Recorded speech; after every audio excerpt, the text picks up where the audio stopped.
Evangelho segundo escreveu Mateus, capítulo de número 6, versículo de número 10, tá bom. Irmãos, esse texto, ele é desafiador. Eu preciso ter coragem para ler esse texto. E para fazer uma oração com esse texto, é mais desafiador ainda. Para nós fazermos essa oração, ou lermos esse texto, é desafiador. E eu vou dizer a verdade para vocês, irmãos, quando eu estava estudando essa semana essa mensagem, e Deus me fez fixar nesse texto, nessa primeira sentença, porque esse evangelho aqui, essa parte do evangelho, está estruturado na linguagem poética do judeu, onde a primeira linha é respondida na segunda. Ele faz uma afirmativa na primeira sentença, mas responde na segunda sentença o que ele queria ensinar. É desafiador ler e orar esse texto. E eu me senti como que meio com vergonha de dizer: venha o teu reino. Porque na verdade, irmãos, a gente não quer o reino de Deus. A gente não quer a vontade de Deus. Porque querer a vontade de Deus melhorou agora. Estou parecendo aqueles pregador de multidão. Porque querer o reino de Deus, irmão, vai custar tudo. Querer a vontade de Deus vai custar tudo. E tem muita coisa que a gente gosta muito, que Deus não gosta. Tem muita coisa que a gente acha bonito, que Deus acha feio. Como muito bem disse o Vitor aqui pela manhã, que quando ele conheceu a Lidiane, ele usava o cabelo igual o meu irmão é original, irmão, não faço nada nesse cabelo. Isso aqui eu nasci assim, filho, ó. Está ali a pastora Valéria, que não deixa mentir a cada 30 dias. E ele disse que ele usava um cabelo assim, parecido com o meu, e a primeira coisa que a Lidiane falou para ele, falou assim: esse cabelo está feio demais, tira com isso. Então tem muita coisa feia dentro de nós, irmãos. Tem muita coisa feia instalado, drives instalados na nossa mente, na nossa consciência, que criam um bloqueio entre você e o reino. Aí você, de tanto ouvir sobre o reino de Deus, de tanto ler a Bíblia, de tanto ouvir a respeito, nós vamos vivendo paralelamente ao reino, porque nós vamos criando um reino similar ao reino de Deus, e a gente acha que parece o reino. E a pior coisa que pode acontecer na vida de um discípulo de Jesus, é você parecer um discípulo sem ser. É mais ou menos você estar casado no cartório, tudo bonitinho, no civil, usa aliança no dedo, tudo bonitinho, está dentro da lei, mas vive um falso casamento. Não há cumplicidade, não há verdade. Então Jesus, ele está ensinando os discípulos a oração do Pai Nosso, e a oração do Pai Nosso é uma síntese, é um resumo do que é o reino de Deus. Porque os discípulos de João Batista, eles tinham orações, e Jesus, os discípulos perguntam para Jesus: e por que nós não temos uma oração? E os rabinos faziam orações para sintetizar, para resumir o seu conjunto de doutrina. Olha, nós acreditamos nisso e por isso oramos.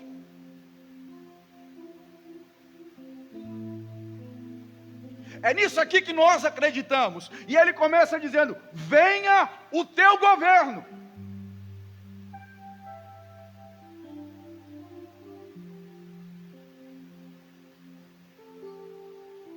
Venha o teu governo, e seja feita a tua vontade, assim na terra como é no céu. Ou seja, existe uma cidade chamada Nova Jerusalém, ela está descendo, é o governo eterno de Deus sobre a terra, e Jesus está dizendo para os discípulos: olha, a oração mais importante que nós precisamos fazer, o conhecimento mais importante que nós podemos adquirir é esse: venha o teu reino, seja feita a tua vontade. Mas esse negócio é muito difícil, irmãos, porque o coração humano é cheio de desejo, o coração humano é cheio de vontade, e muitas vezes esses desejos, essas vontades, é uma contracultura à cultura do reino de Deus. Essas vontades não revelam o nome de Deus naquilo que nós fazemos. Então tem que ter muita coragem, irmão, para dizer: venha o teu reino. Tem duas coisas fundamentais quando nós oramos: venha o teu reino.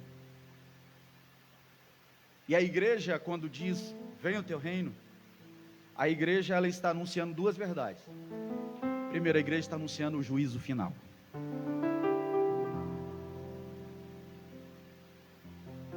Apocalipse capítulo 6, versículo 10.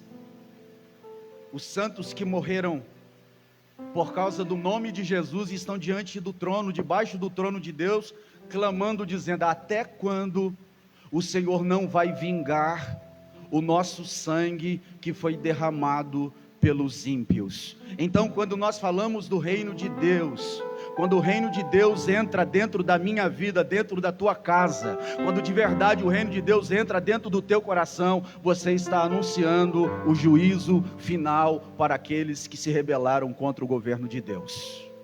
É a primeira coisa que a gente faz. Então, falar do reino de Deus é falar do juízo final. Falar do reino de Deus é ler Apocalipse capítulo 20. E a morte deu os seus mortos, e o mar deu os seus mortos, e todos foram julgados segundo as suas obras, e foram lançados no lago de fogo eterno. Quem? Aquelas pessoas cujos nomes não estão escritos no livro da vida do Cordeiro. Então, falar do reino de Deus, dizer venha o teu reino, é dizer que o juízo final está chegando. Aquele que há de julgar os vivos e os mortos está chegando. Irmãos, vocês lembram que no final de 2019 a Covid começou lá na Itália, foi para a Europa, e a gente achava que nunca ia chegar aqui, não é verdade? E quantas pessoas morreram no Brasil? Quantas pessoas que brincaram com o Covid e acabaram morrendo, porque achavam que nunca ia chegar aqui. Nós ficamos aqui sem poder realizar culto, e culto online apenas, porque nós nunca achávamos que ia chegar aqui, mas chegou mais rápido do que a gente imaginava, irmãos. Deixa eu te dar uma boa e uma má notícia. A boa notícia é que o teu nome está escrito no livro da vida, e você vai ouvir a voz: eis os benditos do meu Pai, porque vocês têm por herança o reino que vos está preparado desde a fundação do mundo. Mas eu tenho uma má notícia para aqueles que resistem à graça de Deus: o que resta para você é o juízo eterno. Então conserta a tua vida hoje, coloca a tua casa em ordem hoje, porque o juiz dos vivos e dos mortos está chegando. Está chegando. Então nós anunciamos o juízo final. Pastor, o senhor não se importa quando o senhor prega e ninguém aceita Jesus? Não, irmãos. Quem vai crer em Jesus, vai crer em Jesus, e quem vai rejeitar mesmo. Então a nossa pregação, ela nunca perde o seu propósito.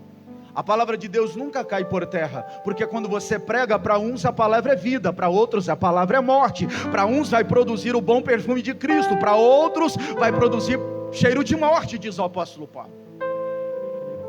Tem gente que vai ouvir essa pregação. Eu estava pregando essa noite, dormindo essa pregação, E eu começava a pregar ela, pastor Daniel, e aí tinha algumas pessoas da igreja que começavam a sair. Só ficava sentado e anotando aquilo que eu estava falando, quem tinha ouvido para poder ouvir a palavra de Deus. E a Bíblia diz que bem-aventurado aqueles que ouvem a palavra de Deus. Quem tem ouvidos, ouça. Eu estou anunciando o juízo final para você. Você sabia que a Bíblia fala mais do inferno do que do céu? Jesus falou mais sobre o inferno do que sobre o céu. Mas nós não desejamos ir para o céu porque nós temos medo do inferno. Nós desejamos o novo céu e a nova terra porque nós encontramos o amor e o amado. Quantos encontraram o amor e o amado nessa noite? Então vem o teu reino, é anunciar o juízo final, mas vem o teu reino também, é anunciar a justiça. E o que é a justiça, pastor? É o estado de coisas onde todas as pessoas podem desfrutar juntamente de tudo que Deus é e de tudo que Deus doa. Nós anunciamos a justiça, e Jesus diz isso em Mateus 6,33: buscar em primeiro lugar o reino de Deus e a sua justiça, porque a justiça é colocar as pessoas nesse ambiente onde elas podem desfrutar de tudo que Deus é e de tudo que Deus doa. Qual é o problema de pregar a justiça, pastor? Porque às vezes nós não estamos praticando a justiça. Mateus capítulo 25, versículo 31 ao 44, Jesus fala sobre a justiça do reino.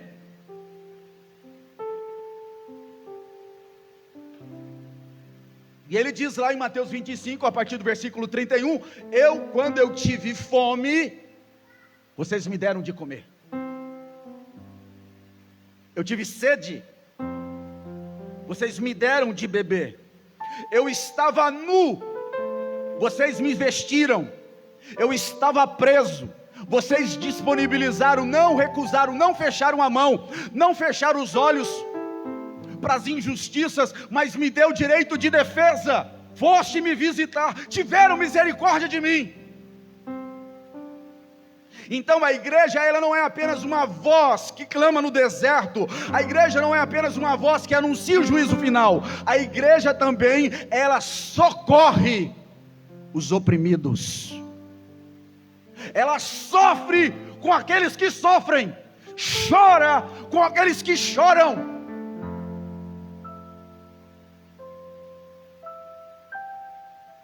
E nós não podemos levantar uma igreja, irmãos, que apenas anuncia o juízo final, apenas que julga o mundo. Não, nós levantamos uma igreja que tem misericórdia, porque Deus teve misericórdia de nós. Eu estou aqui pregando essa noite, porque eu estou banhado, lavado pela misericórdia e pela graça bendita de Jesus, ela que nos mantém em pé. A igreja, não existe super-homens na igreja, não existe super mulheres na igreja. E a igreja ela tem que ter uma marcha, e a nossa marcha é em direção aos oprimidos. No Brasil, por muito tempo, teve a marcha para Jesus, que era uma forma de dizer: olha, nós estamos crescendo no Brasil, já somos 35% da população brasileira. Nunca houve tanta corrupção no mundo, irmão, nunca houve tanta corrupção no Brasil. Se ser gospel no Brasil significava libertação dos oprimidos, era para o Brasil ser o país mais liberto do mundo. O índice de cristão no Brasil ganha de qualquer outro lugar do mundo, mas o Brasil é o lugar onde mais há injustiça social, desigualdade social. O Brasil perde para outros países onde é mais precário, mas é um dos países mais de injustiça social do mundo. Por quê?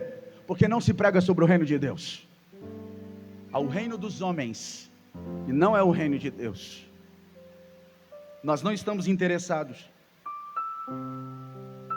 em socorrer os que sofrem. Nós queremos marcha para Jesus e não marcha em direção aos oprimidos. Logo, o que nós aprendemos? Que o reino de Deus, ele tem uma agenda. E a agenda do reino de Deus é a justiça e juízo. E nós vamos ser julgados por isso. Sabia disso? Quando você teve a oportunidade de praticar justiça e não praticou, está registrado lá no céu. Esse sistema mundano de consumo e acúmulo de bens, ele será julgado por Cristo. E ai de nós, irmãos, quando tivermos oportunidade de ajudar alguém, fechamos a nossa mão. A igreja, quando alguém tem alguma necessidade da igreja, a igreja, essa comunidade, ela nunca diz assim, ó, a gente só pode com isso. A gente nunca fez assim com ninguém, irmãos. Todas as vezes que nós tivemos uma necessidade aqui na igreja, a gente perguntou, quanto é? O que você precisa? Porque justiça é compromisso, é responsabilidade. Nós temos responsabilidade uns com os outros. Por isso, se Deus te deu um salário, sabe para quê? Para você pensar só em si mesmo? Não, para você fazer justiça, para você compartilhar.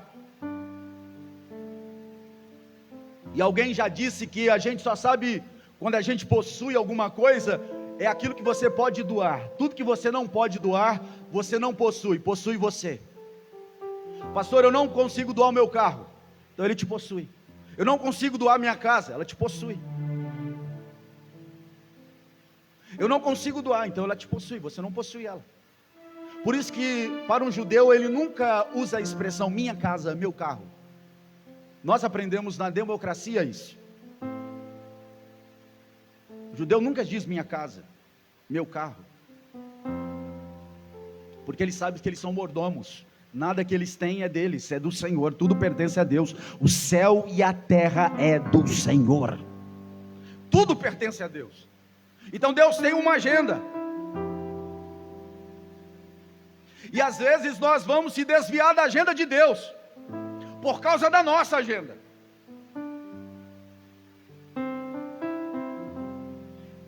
E pior, presbítero José Carlos, pior do que se desviar contra a agenda de Deus, a gente se rebela contra ela. A gente começa a falar mal de quem quer fazer. Ah, fulano não podia estar falando, Beltrano não podia estar fazendo aquilo. Onde já se viu Beltrano e fulano, como se o quem está dizendo é santo, santo, santo.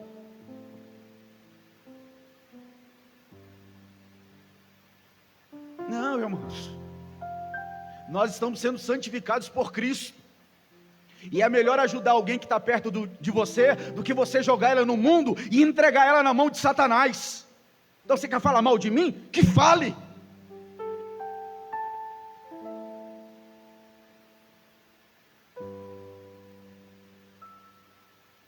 Nós não podemos se rebelar contra a agenda de Deus.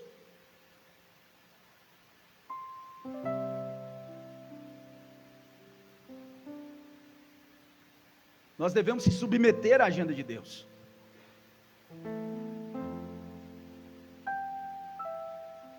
Algumas pessoas não vão ter esse privilégio de submeter a sua agenda à agenda de Deus. Deus vai mandar você rasgar ela. Mas algumas pessoas vão poder fazer isso. Você vai poder cursar a sua faculdade, você vai poder conquistar as suas casas, os seus carros, você vai poder fazer o que você quiser. Só que Deus vai exigir que Ele tenha prioridade nisso que você está fazendo. Ou seja, você está fazendo isso, você está comprando isso, é para a minha glória, eu participo, a minha glória participa disso. O meu nome é celebrado naquilo que você está fazendo, naquilo que você está conquistando. Bendito seja o nome do Senhor. É submeter a minha agenda à agenda de Deus. E quando eu quiser me rebelar contra a agenda de Deus, Deus ele vai me constranger. Ele vai me convencer do contrário. Porque se for necessário você passar vergonha, Deus não vai te poupar das vergonhas. Se for necessário você perder tudo, Deus não vai te poupar de perder tudo, para que o nome dEle seja glorificado em tudo que você faz. Para que o vizinho do lado diga: ó, esse homem aqui é um homem para a glória de Deus.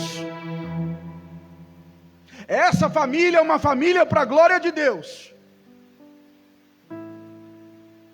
Ano 1539, Calvino, um grande intelectual, um grande homem de Deus, ele toma uma decisão: eu vou me refugiar, eu vou procurar um lugar bem calmo, eu quero viver de maneira tranquila. E pegou todos os livros dele: eu só quero estudar e produzir conteúdo acadêmico. Essa era a agenda de Calvino. Aí um belo dia, Calvino está passando por Genebra, e nessa época do ano de 1536, a igreja em Genebra está sendo perseguida. Tem gente morrendo porque disse que amava Jesus, tem gente passando necessidade, tem gente passando fome. 90% da população de Genebra na época era analfabeto, não tinha acesso à educação, viviam na pobreza total naquela época. E Calvino está passando lá, e ele vai passar uma pernoite na casa do pastor que está lá, enfrentando tudo aquilo sozinho. Calvino tinha uma agenda, mas quando a agenda de Deus cruza com a nossa agenda, algo acontece. O pastor daquele lugar, pastor Guilherme, diz assim para Calvino: fica aqui comigo, me ajuda, rapaz. Não, eu já tenho outro projeto, eu estou indo para tal cidade, eu vou ficar lá, me retirar em solidão, e vou desenvolver diversos artigos e coisa e tal. Eu quero passar um período de descanso. E insistiu com Calvino, e Calvino endurecido. Aí quando ele viu que Calvino ia embora mesmo, sabe o que ele falou? Que Deus amaldiçoe o teu descanso.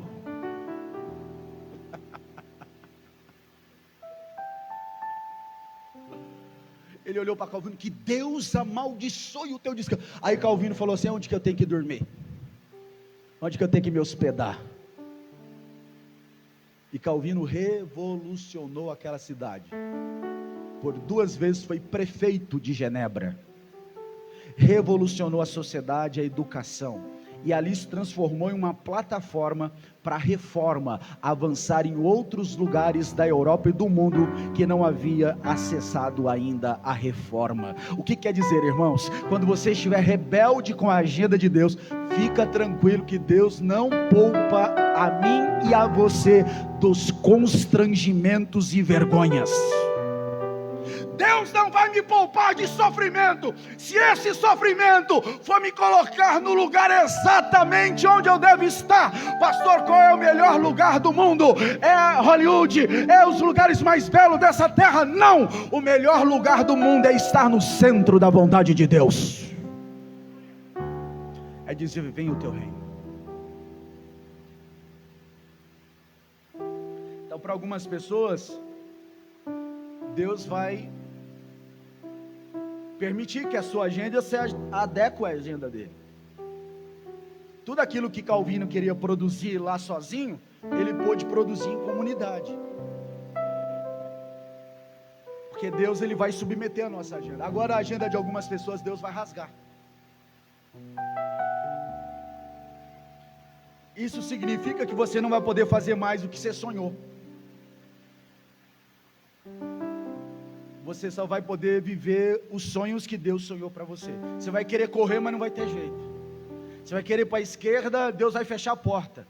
Vai querer ir para a direita, Deus vai fechar a porta também.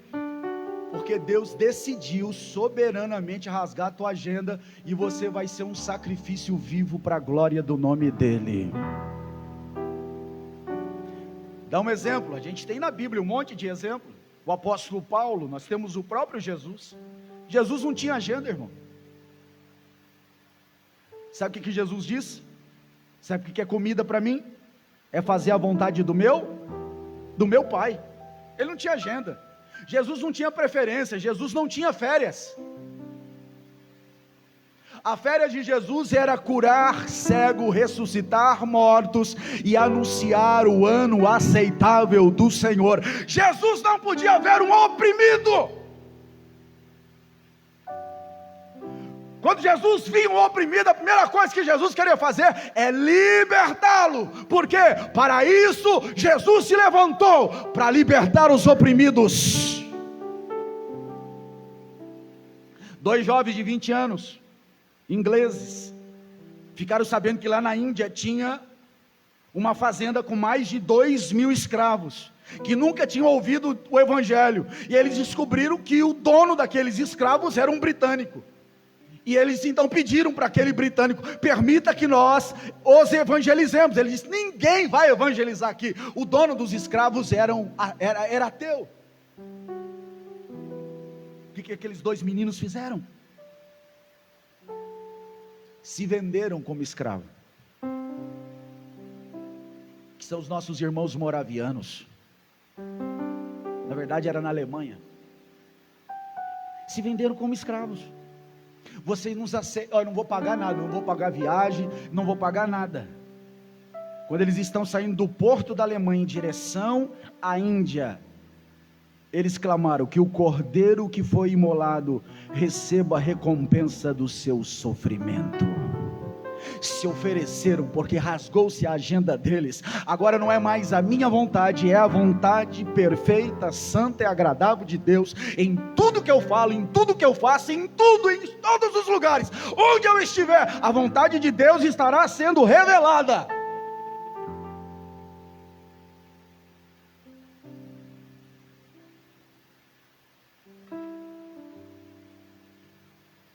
Então Deus vai rasgar a tua agenda de algumas pessoas, e espero que a cada 45 membros da igreja moraviana, um era missionário. Imagine nós vivemos esse evangelho, irmãos. A cada 45 pessoas que se converte, que é convertido na comunidade de excelência, uma se torna missionária. Era assim a igreja moraviana. E que Deus possa rasgar as nossas agendas, irmãos. E para alguns Deus vai permitir que a nossa agenda tenha Ele como prioridade.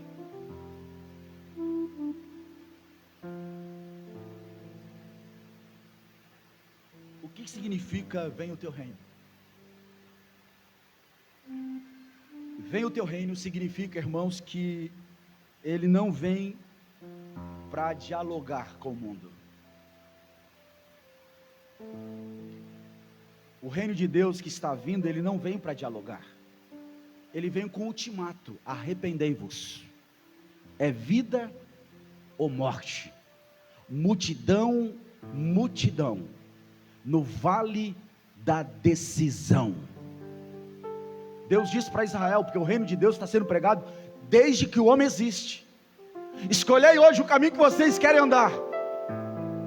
O caminho da bênção ou o caminho da maldição. O reino de Deus é um ultimato, não tem negociação. Por isso eu preciso saber a que lado que eu estou. Você que é jovem, você precisa saber a que lado que você está. Com quem nós estamos andando.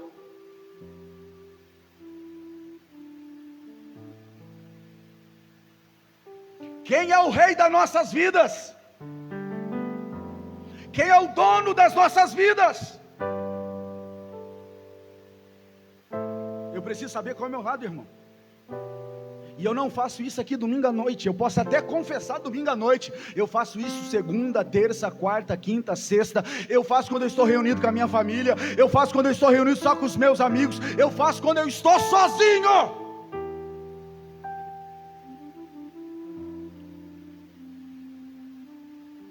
Eu estou sozinho, quando eu não estou diante dos olhos de nenhum tipo de autoridade que eu reconheço, ali eu revelo qual é o meu lado. E Jesus diz: ninguém pode servir a 2 senhores, porque você vai agradar a um e desagradar o outro.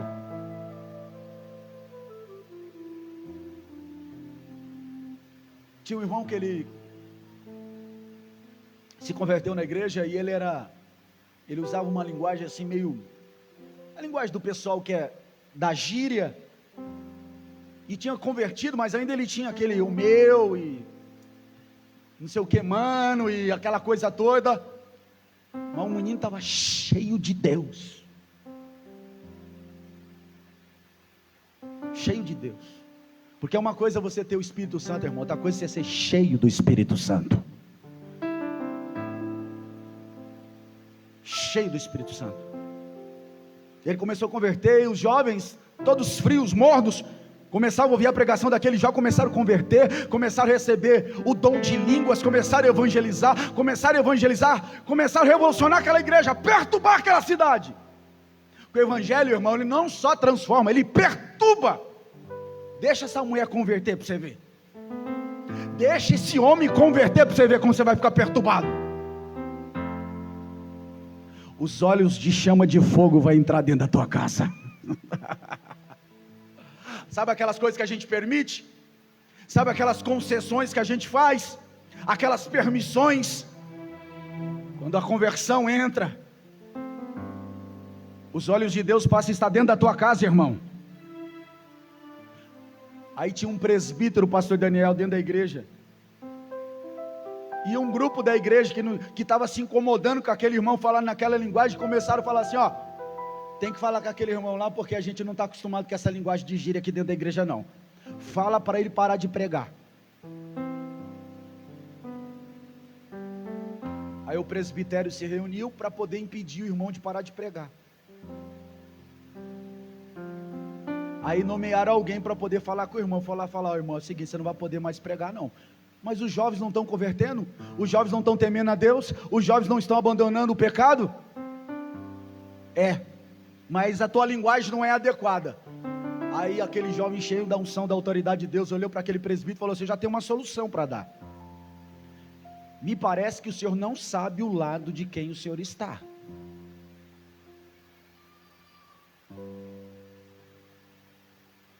Mas eu vou resolver isso agora. O que você vai fazer? Eu vou orar para Deus matar você.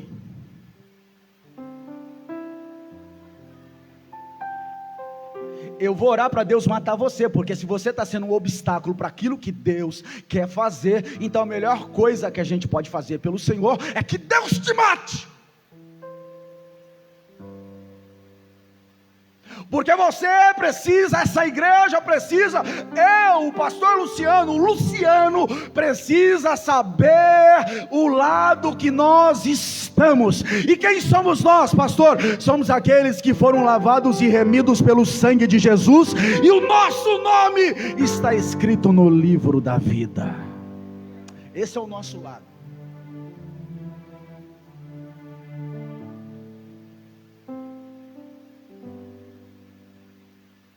A gente precisa saber qual é o nosso lado.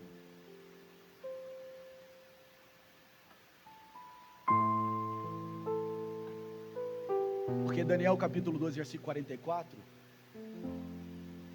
Daniel vê uma estátua que fala dos sistemas desse mundo, a Babilônia, a Pérsia, a Medos persas, Grécia, Roma, e esse sistema que nós estamos vivendo agora, que era o pé da estátua, que era a mistura de barro com ferro, que é esse sistema misto. Você vê, o que é o sistema misto, pastor? E Daniel no capítulo 2, versículo 44, diz que tem uma estátua, ele vem falando da estátua, mas tem uma pedra, a pedra é Jesus, ele vem para destruir a estátua, vai cair sobre a estátua.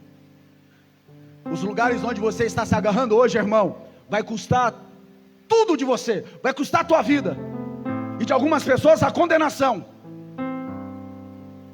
Jesus vem para destruir esse sistema mundano, misto. Quantos cantores gospel no Brasil estão dizendo agora, nós não cantamos mais gospel?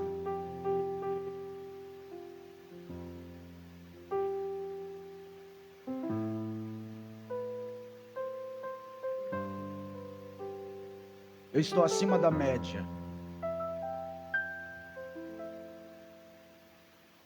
É um sistema mundano, é o sistema de Balaão. Balaque contratou Balaão para amaldiçoar o povo de Deus. Aí quando ele foi para amaldiçoar o povo de Deus, ele não conseguiu amaldiçoar, porque ele disse assim: como eu vou amaldiçoar aquilo que Deus abençoou? Mas vai lá, amaldiçoa, fala com Deus, para que Deus amaldiçoe eles, porque eles estão prosperando, eles estão vencendo os reinos. Como nós vamos amaldiçoar aquilo que Deus abençoou? Aí Balaão tem uma ideia. Não dá para amaldiçoar o povo, mas dá para ensinar relacionamentos mistos. Balaão fala para Balaque: ó, pega as mulheres de Moabe e faz elas se relacionar com o povo de Israel. Porque quando a gente se relaciona com o mundo, irmãos, e se relaciona com a igreja, se estabelece um ambiente de prostituição espiritual. E pior do que prostituição carnal, é prostituição espiritual. É passar a semana inteira adorando o dinheiro, o trabalho, e vivendo para a glória do dinheiro e do trabalho, e achar que domingo à noite eu vou convencer a Deus a respeito da minha bondade e dos meus méritos. Isso é prostituição espiritual. É relação mista. Isso é doutrina de Balaão. Eu preciso saber qual que é o meu lado, irmãos. Tem coisas que nós fazemos, que nós pensamos, que nós realizamos, que não revela o caráter de Deus. E pastor, e quem diz isso? A palavra de Deus, o Espírito Santo que está na tua vida. É Ele que tem que dizer para você. É Ele que tem que te convencer aqui nessa noite.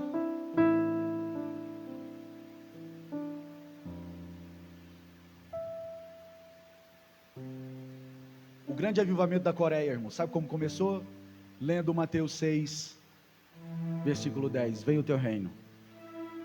E sabe como que eles começaram a orar? Jesus, começa primeiro fazendo a minha vida. Começa primeiro convertendo a minha vida, Jesus. Converte os meus pensamentos aos teus pensamentos, converte os meus caminhos aos teus caminhos, converte o meu coração ao teu coração, converte a minha alma, porque o evangelho do reino de Deus é para o homem todo, e para todo homem, é para o meu corpo, é para a minha alma, é para o meu espírito. O evangelho é para o homem todo, e para todo homem. Então começa pela minha vida hoje. Seja feita a tua vontade. Vai te custar tudo, irmão. E Jesus disse que por você decidir pelo reino de Deus, haveria inimizade dentro da tua casa. Tua mãe e o teu pai ia se levantar contra você. A tua mulher e o teu marido ia se levantar contra você. Porque você escolheu o teu lado. E eu concluo como Josué: se vocês querem continuar na idolatria espiritual, colocando Deus no fim, vivendo o evangelho misturado, se vocês querem isso, eu não quero, porque eu e a minha casa serviremos ao Senhor. Josué disse isso para o povo: se vocês querem continuar na rebelião contra a vontade de Deus, se prostituindo e não glorificando o nome de Deus, é problema de vocês, porque eu e a minha casa serviremos ao Senhor. Fiquemos em pé em nome de Jesus.